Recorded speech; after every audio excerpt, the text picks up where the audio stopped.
All right, so we have a game which is we analyze another famous game. Yeah, Beliavsky with Kasparov was played at the Super Tournament in Moscow, the Stars Tournament in Moscow in '81. Where you participated also, I right? participated. I had a very, very good result. I mean, probably it was one of my best tournaments ever. You know, I mean, to get such a place in Moscow, I was finally fourth, fifth, something like this, best in the the foreign players, and Best from the foreign players. Yeah, and undefeated in such a tournament was a very big performance. You were undefeated. Yeah, undefeated, yes. And if I could win one game more, I mean, instead of a draw with some very strong opponent to win, it was enough to come second with Kasparov together, which is a fantastic result. You know, like this, I was somehow fourth, fifth, which was an excellent result also. You know. But they played this game, Beliavsky with Kasparov there, and it was very tactical, and it was one of the games where Black would win brilliantly against the Saemisch. You'll see. So this is the Saemisch played by Beliavsky? By Beliavsky, yeah. Okay, so he played like this. Knight c6 is one of the best ways to play against the Saemisch in that time, you know.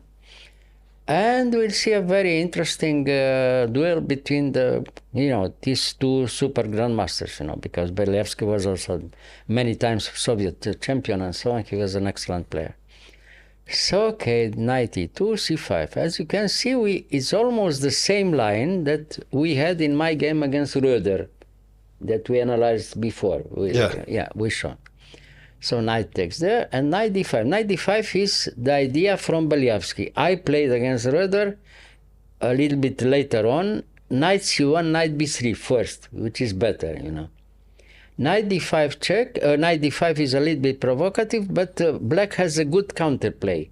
He gives up the exchange, we'll see in the game, but it's okay, it's all right for Black. I mean, he gives the exchange for initiative. And the game will be very complicated and finally better for Black. Here. So, okay, knight d5, b5, right, yeah. So he played bishop b6, that was the idea for white. And now queen d7, and knight c7, okay, he wins the exchange, but gives the initiative. And against Kasparov, to give the initiative is always very dangerous, you know. Not advisable. So, okay, he gives the exchange, it's forced, no? Rook b8, knight takes e8, it seems okay. Now the bishop goes back. All right, the bishop goes back, and now he has time to come to c4, knight c3, and bishop c6. And now it's move by move. Black has to play very quickly also, you know, because otherwise if white has the exchange up, it's better for white, you know. Okay, the problem is that white didn't castle, not yet, no?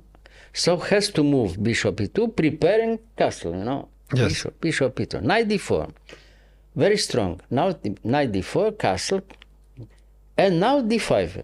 After d5 is clear, Black had time to push d5, and now the white's moves are almost forced. You have to take in d5, you know, otherwise it's clearly better for Black again, you know.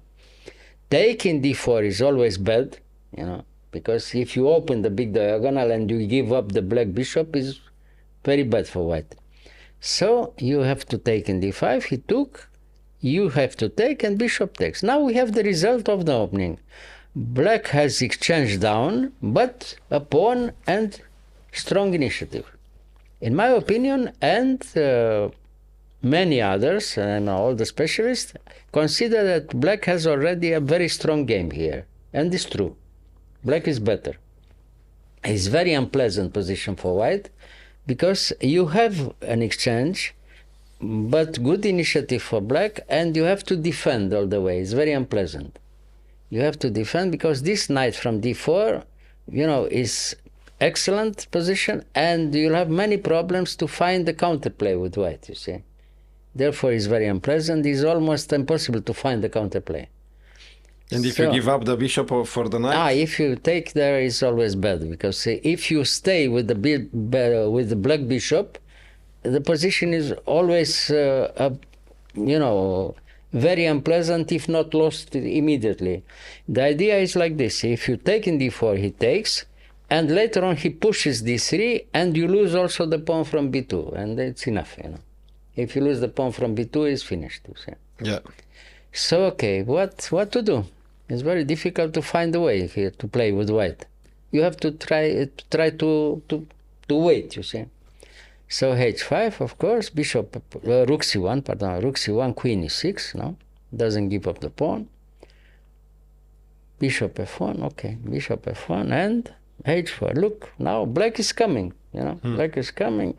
Very strong initiative. What to do here? It's rook e1, okay. Queen c6. Now, of course, he doesn't agree to trade bishops, you know, bishop h8, very good move. f4, he tries to do something, but I tell you, it's too late. Probably here already, the best move was not to open the game, not to play f4, but to play, you know, a very modest move, h3. h3 waits a little bit, and maybe white has a small hope to resist, you know, somehow. But after f4, it's too dangerous because now the position is too tactical, and the bishop from h6 is out of play, we'll see, until the end. You see. So e4, rook d1, okay, bishop e6, you know, f5. I mean, it tries to open a little bit the game again, but it's, you know, it's too risky. Now he takes with the knight. He controls, you know, the whole board is here for black, you see. Rook e8. Well, he tries to come with the rook in d8, but it's too late, you see. So check, yeah? And now we attack the queen there, and now king h7. So now what to do? Look at the position, fantastic position for black, you see. Not only that he has 2 pawns for the exchange, yeah, but the bishop is attacked, and all the tactical, you know, tricks don't work anymore for white, you see. Oh, the bishop is attacked, yes. A terrible position for black. Probably already lost in all positions here for black, you see. So he took queen f2, decisive. Oh. So there's nothing to play here. Rook d1 is forced, and now he won the bishop. He transposes. I mean, he accepts the fact that he could win anyway in any other position. But he played like this, takes, and now e3, decisive. Now e3, Zugzwang, you don't have any moves here. Why? Because you don't have time to move the rook. If you move the rook to d8, it's made immediately in f1. Yes. Any other move loses again. Well, he could resign here, but he continued a little bit in time trouble. Queen c3, h3. I mean, he wins here brilliantly with black. You know, very easy to win brilliantly in such a position. So queen e1, and now knight g4 again. Everything comes. You don't have time to take in f2 because you lose every piece. You know. So what to do? Well, he resigned here. He resigned. No, he played 2-3 moves more. What did he play here? Knight g4. There are no more moves. Yeah. Well, okay. Now he resigned. Well, but the threats are terrible because he threatens always here. E2, h takes to g2 check is, you know, catastrophic for white anyway. So you see what happens against a very strong player like Kasparov to give the possibility to have the very strong initiative for the exchange. What can happen? It happened, you know, here. Even if his opponent was a super grandmaster like Beliavsky, you know. Couldn't defend. No. And escape. The initiative is much too strong, and it happens always like this in King's Indian. If black has a chance to have a very strong initiative in King's Indian, it's almost always decisive, like this. Deadly. Yeah. Nice. All right. Yeah. Thank you. You're welcome.